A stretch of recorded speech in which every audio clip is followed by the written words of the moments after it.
Hello, it is the 8th of August, 2012, and within the silver daily chart, I've been focusing within this 18 average of bands, which has the highest 18 average of highs, 18 average of lows, and 18 average of closes.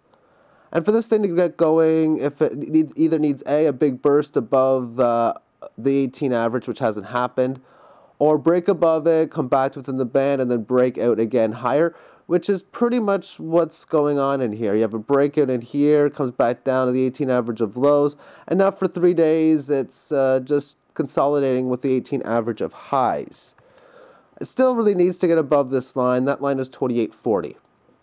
And I think on a break above that, maybe holding above it for anywhere between 15 to 40 hours or anything in that area, or a couple of days, then it looks as if we'll probably have another test of the 30 area, basically. And for support, I think the even 27 is an important number. I don't think it should go down there. It very easily could, but what I'm saying is that if it does break below 27 again for anything more than a day or two, then that looks like at least another test of 26. We'll take a look a little bit later on at the larger perspective of things, but before we do that, I want to show a chart of the derivative markets versus the world GDP.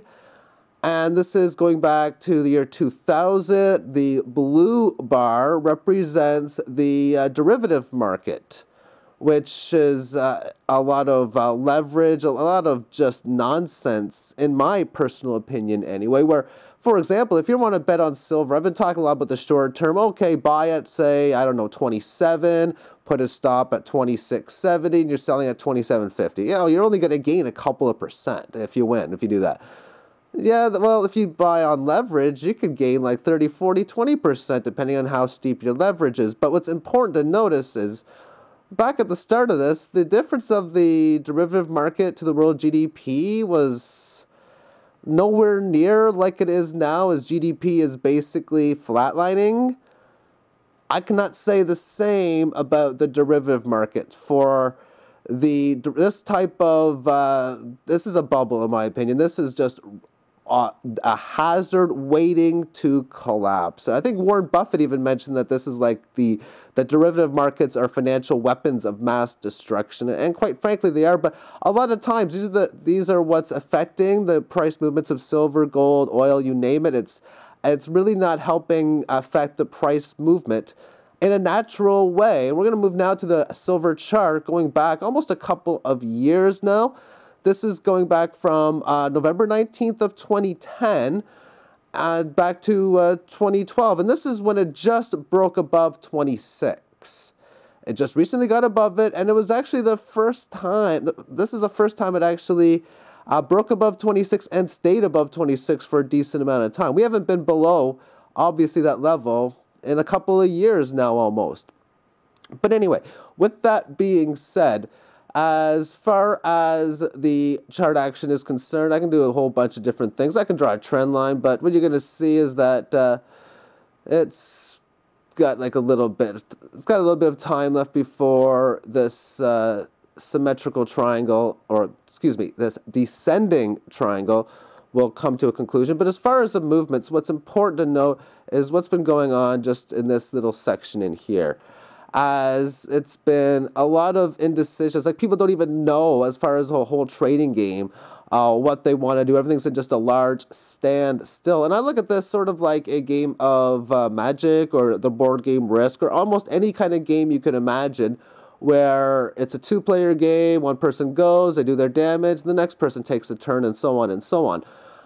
Therefore, you have the bulls that take a turn, then the bears take a turn, then the bulls, followed by the bears, followed by the bulls, which is then backed by the bears, followed by the bulls, and then again by the bears. So what follows the turn after the bear, well, that will be the bulls. Don't know yet if this is going to be that of the bottom, for I can't count how many times I've stated if it does manage to break below 26, then you could have a decent sized plunge, which would most likely be the final plunge within this time frame, and the most likely area of between 18 to 21 fiat US debt notes per ounce. Now, if you've ever listened to Gregory Mannarino, he has mentioned to become your own central bank. And quite frankly, I couldn't agree more, which is why I did a video a while ago called Real Asset Investing. I did this about 3 years ago, August the 3rd, 2009.